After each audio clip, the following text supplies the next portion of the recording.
if you've felt discouraged as a creative, as in regards to being inspired or losing inspiration or just feeling that lack of inspiration, keep listening because I hope that this will inspire you. There's wonder in you, it's been there the whole time. Just keep looking up and open up your eyes. Don't get lost in a crowd, you were made to stand out. The Wonder Creative Podcast. Hello, welcome back to the Wonder Creative Podcast. I'm your host, Chloe Tilley, and I'm so happy about today's episode because it's about one of my favorite topics ever. But before we get into that, Asher and I, my son, had a little moment together on the podcast. He's been begging me to be on the show. He thinks it's so cool that I have a podcast, and he sings the little song all the time. And so he's been asking me to be on the podcast. So I'm going to drop in that footage and recording here for you to listen to. So everyone enjoy Asher. 1, 2, 3. There's wonder in you. It's been there the whole time. Just keep looking up and open up your eyes. Don't get lost in a crowd. You're made to stand out. Wonder Creative Podcast. Hello. Welcome to... No, I want to do it. Oh, okay. Okay. Tell the people who you are. Hi, my name is Asher because it's A-S-H-E-R. A-S-H-E-R. Very good. And Leo's name is Leo, so there's the L and the E and the O.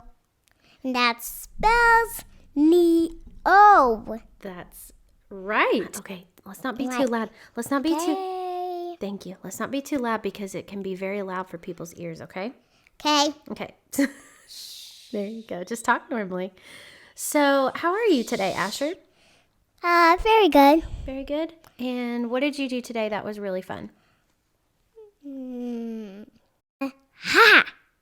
I know. What did you do that was fun today? Snacks. Snacks. Okay. Yes. Hi. Okay. And this is so fun. So far, so good. So far, so good. Fun, so good. Hey, Asher. So, is there something that you would like to show and tell today? Would you like to show everyone our calendar that we made? Yes. Okay, so we have... Every month, Asher has his little calendar. And if you're watching on YouTube, I'm showing you the calendar. So we get to color it together and put all the fun things so he knows what's happening every month. And it's a new month today, in case you didn't know. March 1st. And that means that spring is this month. Woohoo! Can Yes. Okay, so now... No, I want to get done. Okay, I know I'm gonna... Okay, so Asher has something that he would like to show and tell today. So Asher, take it away. Look, I have chicken. What else do you have to show us? Um. Here, let's put them on the blanket, okay? Okay, Chick Hicks. I'm clean. Oh, get your chicken for you. Ow. Oh my goodness. Okay, so can you tell them what you're showing them? Can you tell them? Flying Queen. Lightning McQueen. Always doesn't win races, but he does because he has his friend Mater on the race. Mm-hmm. And Mater can drive and has a tow hook, so he can hook cars off the track and spin them around and crush. And Chick Hicks. Is he nice? No. He's not nice. Nope. Why is he not nice? He just needs love. That's right. He just needs love. Yes. All right. Is there anything else you would like to say? Yes. Okay. What else would you like to say? A lot of things. Like a lot. Okay. So, how do you clean your house? If you don't have a mop or a vacuum or a broom or a... What's that pot again? Where you hold all the things you sweep? A dustpan? Yes, a dustpan. Okay. How do you do when you don't have a dustpan? I don't know. And how do you do it without a mop? I don't know. It sounds like your chicken nuggets are done. Oh, can you go away, please, Mom? Don't check on my chicken nuggets. Yes, I will go get your chicken nugget. Okay, listen, it's time for you to go eat dinner and have your special chocolate treat. Sorry guys, we'll pause the podcast until tomorrow when it's daytime, okay? Okay.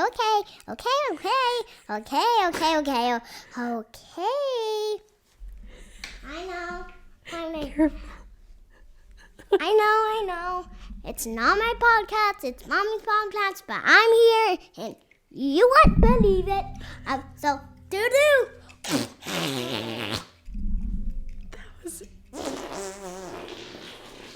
Yep, that was exactly what I expected. That's my son. He's magical and hilarious. He is quite the ham, just like me. Today's episode is about inspiration, and this is going to be especially helpful for anyone that creates for a living. These are things that I have just studied as I've, gotten older. And then once I started creating for a living, I was like, I probably should really understand or try to understand creativity and inspiration and imagination and all those things. I mean, even Einstein, one of the smartest people that has ever lived, says imagination is more important than knowledge. Or let me find the exact quote for you because I don't want anybody being like, that's wrong. That's not the quote. Hold on. Einstein. No, not Einstein's bagels. It says imagination is more important than knowledge. Knowledge is limited. Imagination encircles the world. Okay, I didn't know that was the full quote. That's a great quote from literally a genius. Wow. So anyway, so I've just been kind of fascinated by creativity and the creative process. And by no means am I, I don't know everything on this topic. I'm still learning. But on my journey, especially as someone who, follows Jesus and believes that creativity is sacred and from our Creator, I found that the whole art, faith, creativity, faith, business, faith, those topics are so separate most of the time, and it's hard to find really solid resources that kind of merge those things. So I am going to be talking about inspiration and God and all that, but I also will be talking about it in a little bit more of a broad sense for people that maybe aren't interested in the faith aspect of things, but it is such a big part of this for me, so I'll do my best. But anyways, naming the aminals. What is wrong with me? I can't say animals. Naming. I think it's because it's naming, name, and it's tripping me up when I'm saying animals. Naming the animals. All right, we got there. It is a great resource for anyone that's searching for truth surrounding creativity and how we are all made to be creative. The other book that I have here is Big Magic. This is a really popular book. It's by Elizabeth Gilbert. She wrote Eat, Pray, Love, but it's called Big Magic, Creative Living Beyond Fear. I remember when I first read this and I thought it was super weird at first. I read this years ago, when I first got married. So it's been 7 years. But on the back of it, it says creativity is sacred and it is not sacred. What we make matters enormously, and it doesn't matter at all. We toil alone, and we are accompanied by spirits. We are terrified, and we are brave. Art is a crushing chore and a wonderful privilege.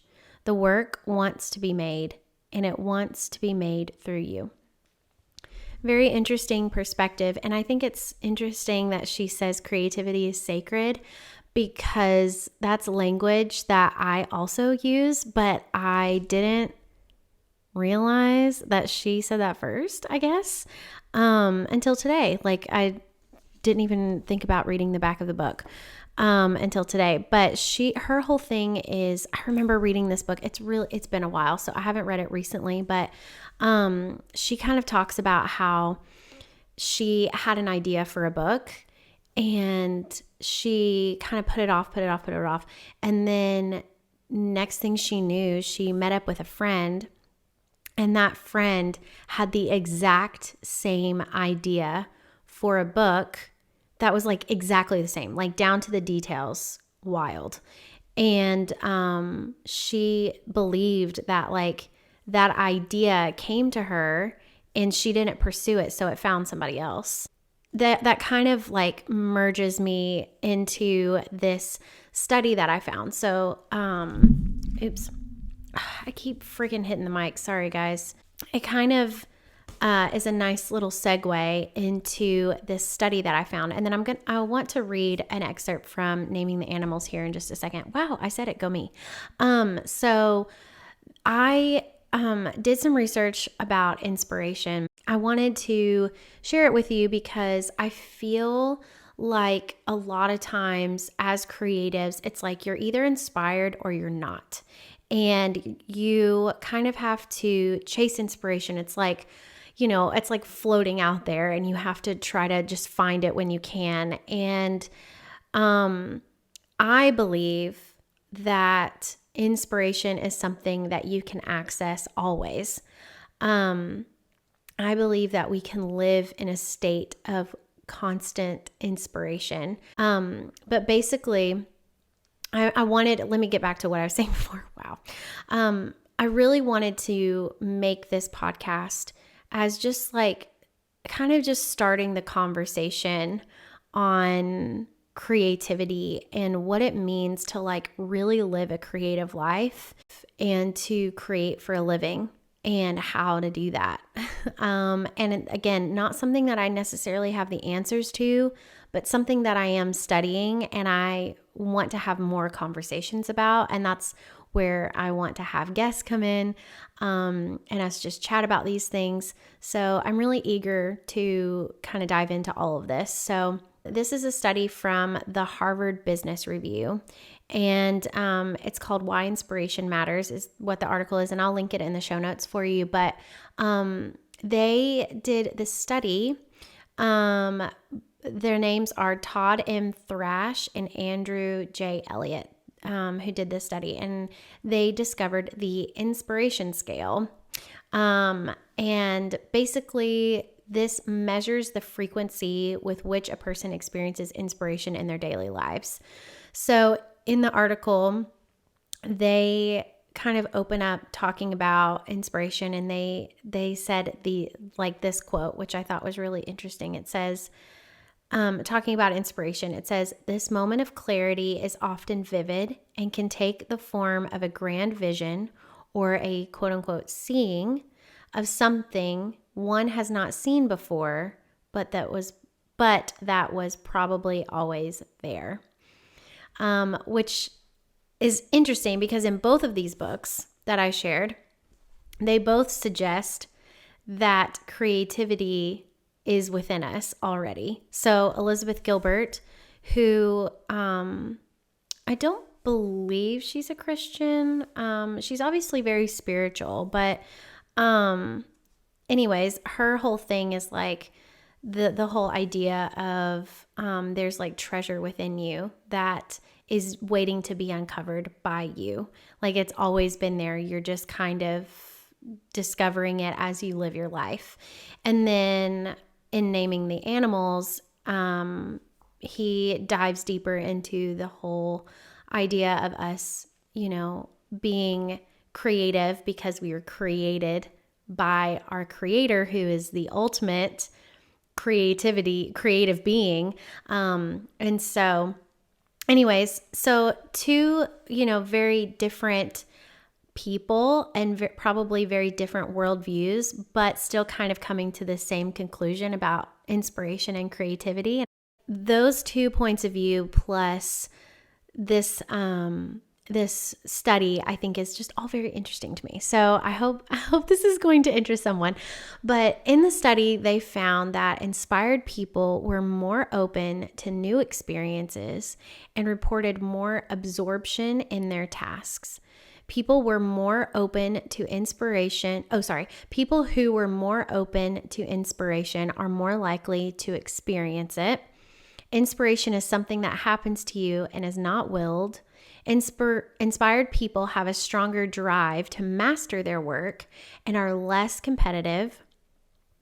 And writers who exerted more effort writing spent more of their time pausing, deleted more words, etc., and had more technical merit, but their work was not considered more creative. According to Thrash and Elliott, inspiration involves both being inspired by something and acting on that inspiration. Inspiration is a transcendent Inspiration is a transcendent experience. So transcendent meaning beyond or above the range of normal or merely physical human experience. Interestingly, work mastery also came before inspiration, suggesting that inspiration is not purely passive, but does favor the prepared mind. The link between inspiration and creativity is consistent with the transcendent aspect of inspiration, since creativity involves seeing possibility beyond existing constraints. So those are kind of some highlights from that article. And again, I'll link it for you in the show note. The whole idea of being inspired feels very abstract. And it's like, how does this happen?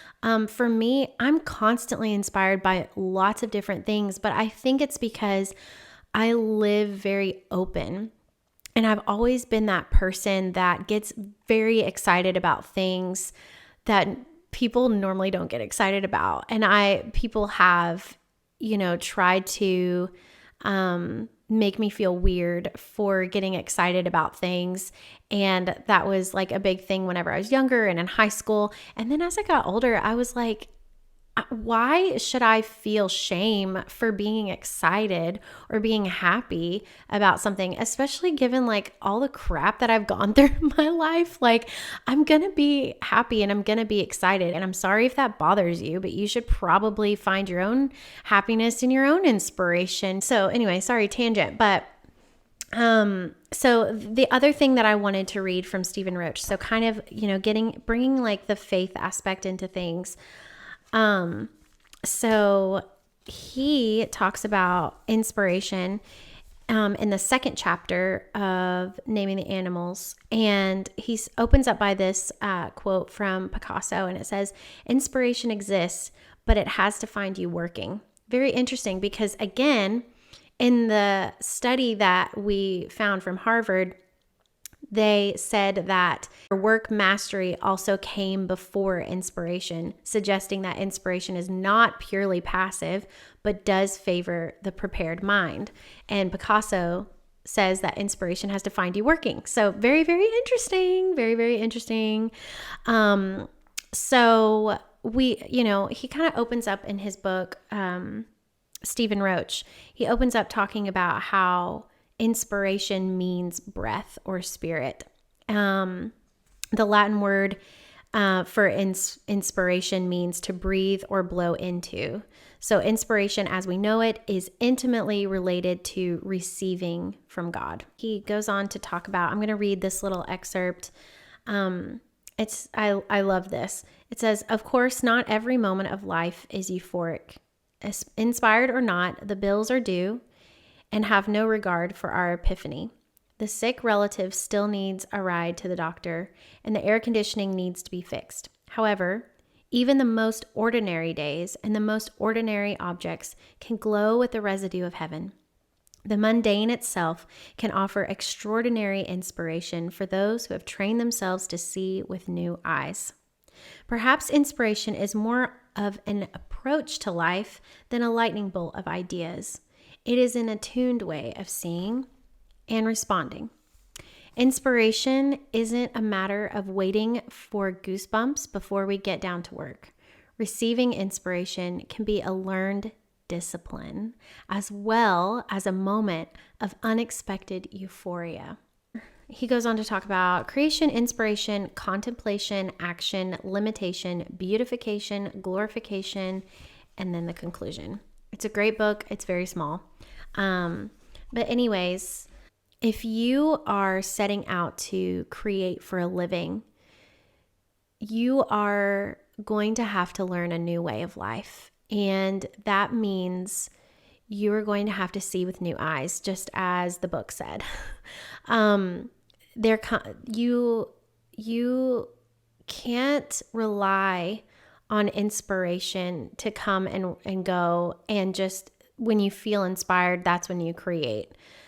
If you create for a living, you're going to need to be able to access inspiration regularly. So how do you do that whenever it seems like it just kind of comes and goes? Again, starting the conversation about this, because there's other podcast episodes that I really want to do surrounding like imagination and guarding your heart and your mind and all of that stuff, consuming less, creating more. This is just an opportunity for us to kind of start thinking a different way, because whenever you create for a living and are living a creative life, you have to start thinking differently about life and the world around you.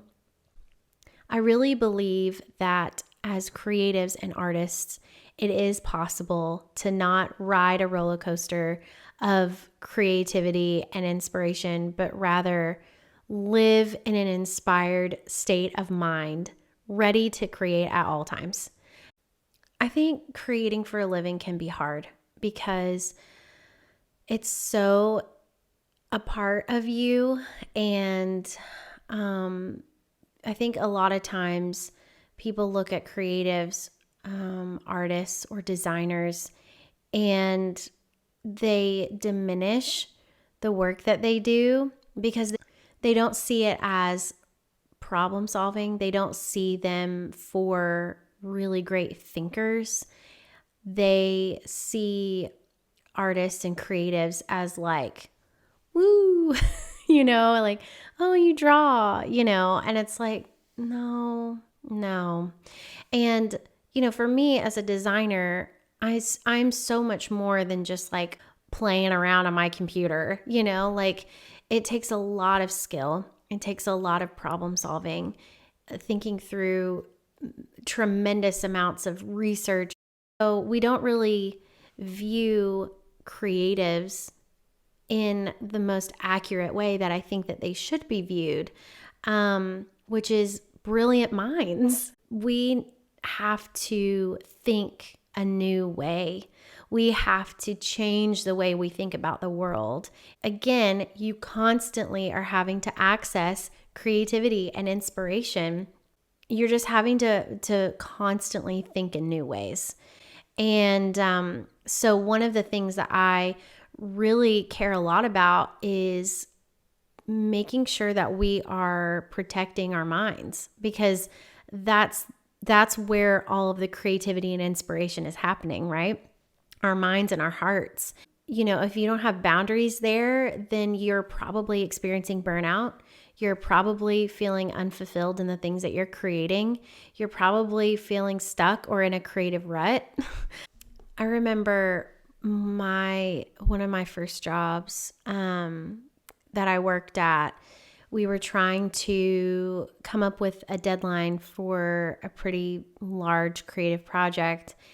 And my boss, we were talking, and my boss was like, well, just remember, you're going to need a lot of thinking time. And I was like, never thought about that. Like I literally had never thought about the fact that I needed lots of thinking time to create. And so now I literally have in my process a certain amount of time just to research and ponder. And there's no pressure to create anything. And it's just, we're just thinking about it. And just, even though you're not actually creating or producing something, that doesn't mean that you're not creating.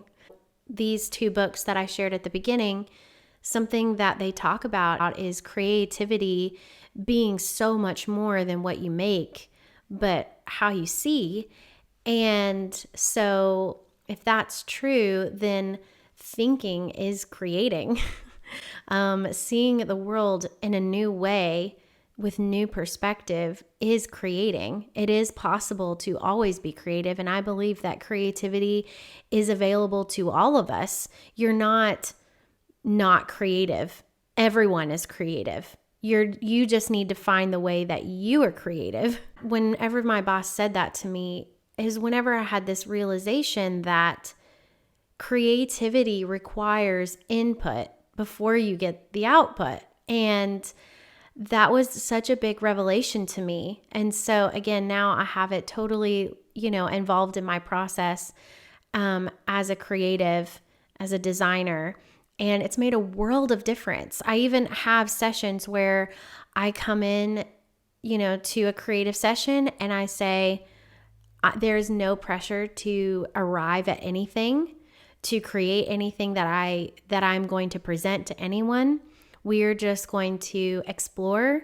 We're going to play. We're going to be curious, and we're going to see where this leads. Again, with creativity, it's about trusting that process. It's about whenever you feel that inkling of inspiration, you have to kind of follow it down the rabbit hole and see where it's going to lead you. You can't just be like, and just think, I don't see how I could do that. Or if you can't see the end, but you see the next step, that's still okay.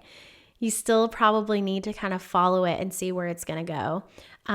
Because again, a lot of times I've created some of my most favorite things by doing that and just allowing inspiration to lead me. So with all of this said, like things that we've learned about about inspiration, again, kind of just starting this conversation, I wanted to give you some small tips of things that I have done whenever I felt like I was lacking inspiration. And now I feel like I'm at a place in my creative process, or a place in my life, I guess, in this whole journey of entrepreneurship and creativity. But I feel like I'm at this place where I feel confident in my relationship with inspiration because it is so sacred to me. I feel like I'm finally at this place where I do feel like I can tap into inspiration pretty easily, but it wasn't always like that. And I've had to train my mind to think a different way. Pretty regularly. There's so many other things that go into that, like living a creative life and creating for a living. Those like 2 phrases there. There's so much that goes into both of those things. There's a lot of adjustments that need to take place whenever you make that decision. And I think a lot of times, people jump into, creative jobs and they don't think about how much that can really affect your mind if you're not ready for that kind of pressure that is like required all the time. Always having to produce. It's exhausting, because something that I shared on my Instagram this week was, we're not machines. And this is something that I mentioned in my last podcast. But it's like, we're not machines. We can't just flip a switch and just create and produce and be fine. Like, creativity has to be nurtured. And as we've learned today, inspiration doesn't just come to us whenever we want it. it has to be something that we train our minds to access, however you do that. I think a lot of times people get burnt out because they're like, they approach a creative role, a job or a creative, whether you're a business owner or you work a job that is creative, you approach it very much in that like systematic thinking, and it can't be that, or you will feel really, really unfulfilled in your work. At least that's what's been true for me. So what I kind of wanted to take away from this episode, as we, I'm sure we're going to be talking about this lots more, as I've said, but some three takeaways, 3 tips for whenever you lack inspiration. Connect with what excites you to your very core. It doesn't have to be related to your work. So something that really excites me is space. I love space. I love learning about space. It is instant access into wonder for me. And I'm just constantly wanting to learn more about space because there is so many like mysterious things out there. And it's just so cool. So I will give you a suggestion. There's this docuseries on Netflix called Countdown to, I think it's the Inspiration 4 mission. I think it's Countdown to Inspiration 4. And it was the SpaceX mission that they did with 4 different civilians that they sent to space. And it is incredibly inspiring, which is why they called it Inspiration 4. But I just wanted to give you that little suggestion. If you want something really inspiring to watch, that is incredibly inspiring. And I watched it in 2 days because I was so captivated by these people's stories and just how they train to become astronauts. I didn't even know that stuff. Like, it was phenomenal, just absolutely incredible. And I definitely want to go to space one day. But only if my family comes with me. Sometimes if I'm just at that place where I just feel kind of drained, for me to feel inspired, I just get kind of away from what I'm working on and go find inspiration in another place. Whenever you feel like you're in lack, don't feed the lack. Feed what needs to be fed, which is your creative soul, and go find a way to be inspired.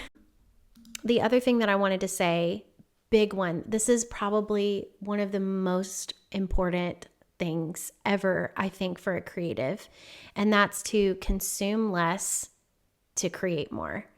And practically, that would mean really scaling back on your social media consumption.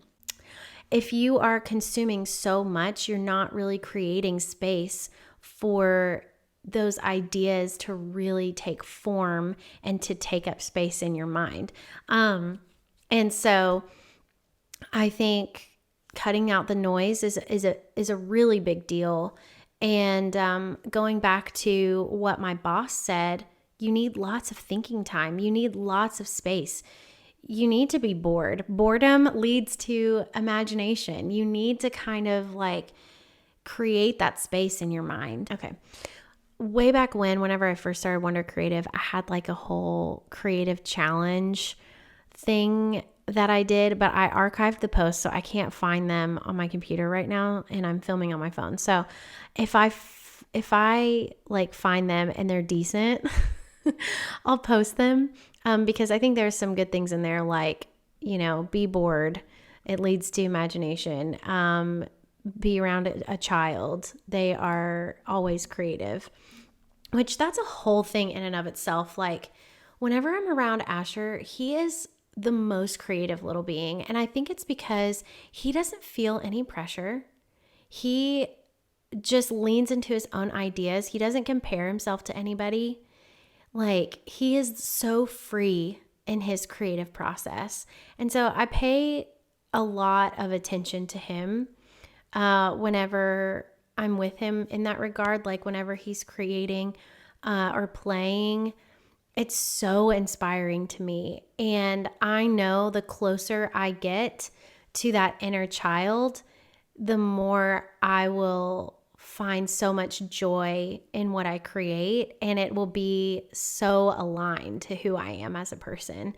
And not being childish, but being childlike. So approaching creativity with that childlike wonder. If you're feeling really weary in the creative process, I think connecting to your inner child and that childlike wonder can be really life-giving.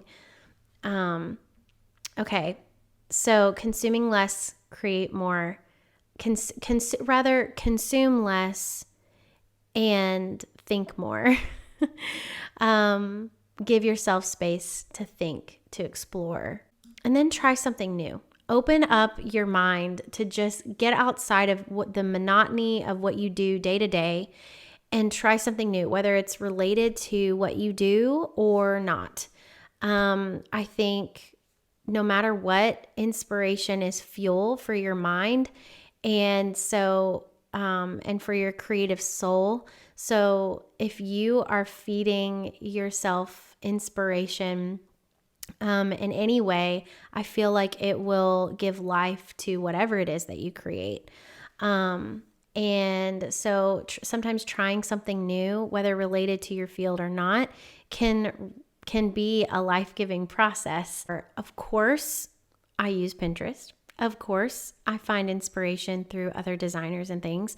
I'm not saying that I don't do that or that I'm too good for that. By no means am I. I love Pinterest and I love learning and being inspired from other people. I create Pinterest boards for every single client. I create playlists for almost every single client because I'm very much inspired by all things sensory. So I need like smells, sounds, visuals, everything. Like I need it all. And so I make playlists for my client projects because I just need like to get in the mood and to set the vibe for whenever I'm creating. And this is something that I deliver to my clients for them to have too, which is always super fun. Those are like some very, like more surface things for creativity. The deeper things are the things that no one talks about, and that's why I'm talking about it. The reason that I'm talking about kind of like, really honing in on who you are as a person and connecting to like that deeper level of creativity is because these things like Pinterest and comparison and all this stuff, like it is so loud whenever you are creating for a living and even starting out. It can be such a big temptation to do. And I think you need to know when it's healthy for you to scroll Pinterest and be on Instagram and all that stuff, and know when it's time to maybe not, and really like connect with yourself. It's all about bringing the wonder to the creative, like connecting to the childlike wonder and bringing it into this creative realm. So this is the start to a very long conversation that we'll be having on the podcast. Many more episodes to come of this. So let me know if this was something that you enjoyed, or if you want me to never talk about again. I probably will still talk about it, but I guess it'll be good to know if you hated it. Please let me know if you are enjoying these episodes. If you enjoyed today's, please go leave a review. It would mean so much to me. And I always love hearing from you guys. If you're like screenshot an episode, share it. I would love to know. It just means the world to me, especially starting out doing this. It's kind of hard to gauge if like things are landing or not. Like if you understand, if I'm even like saying anything that makes sense. So let me know. I would really love that feedback from you. And so excited for future episodes. I'll be doing an interview here soon with a very, very special friend of mine and client. And so that'll be coming up. So that'll be the first like behind the brand episode.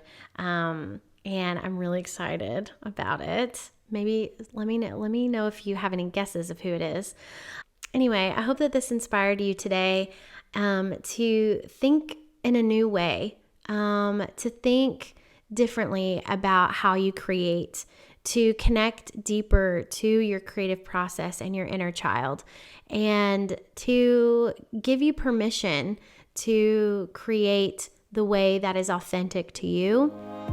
Anyhow, thank you so much for joining me today on the podcast. I look forward to talking with you next week, and I'll see you then. Bye.